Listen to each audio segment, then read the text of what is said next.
Let's make a delicious Diwali special treat, Rasmalai Laddu. These soft and sweet balls are inspired by the classic Indian sweet Rasmalai, which is loved for its rich flavors and creamy texture. Imagine biting into a laddu that melts in your mouth, filling your senses with lovely aromas of saffron, cardamom, and kewra. These laddus are perfect for celebrating with family and friends. They add a nice touch of tradition to your festivities and are easy to make. So let's create this yummy treat that will impress everyone during your Diwali celebrations.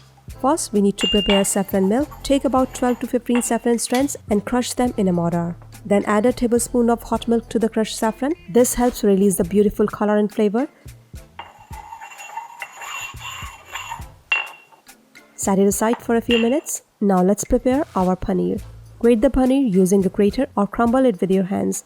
You can use both homemade fresh or store-bought paneer. This gives our laddus a nice and smooth texture. Once your paneer is ready, transfer it to a plate. Now add in some powdered sugar and milk powder. You can also use granulated sugar here. Mix well so everything combines evenly. Once that's mixed, it's time to add our saffron-infused milk, ground cardamom, chopped pistachios, and a few drops of kewra extract. I add kewra extract before cooking because this way it infuses well with the mixture and gives it a fantastic floral flavor. Mix everything together until it's smooth and creamy. Heat a pan over medium heat and add a teaspoon of ghee. Once the ghee melts, add in your paneer mixture. Cook this on medium heat. Keep stirring it until it thickens and starts to pull away from the sides of the pan.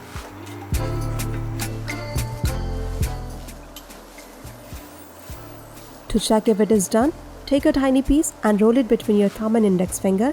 If it makes a smooth and non-sticky ball, it's ready. When your mixture is cooked, turn off the heat and transfer it to a plate.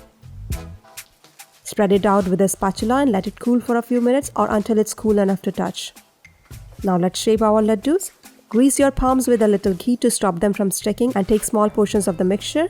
Roll them into smooth balls. Here's a tip: if the mixture feels too dry, add a few drops of warm milk to help it come together.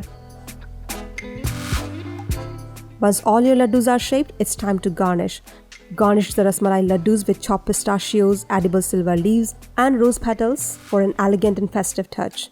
Garnishing is entirely optional, and your Rasmalai laddus are ready to be served. Enjoy them chilled or at room temperature. These sweet treats will surely impress your family and friends this Diwali.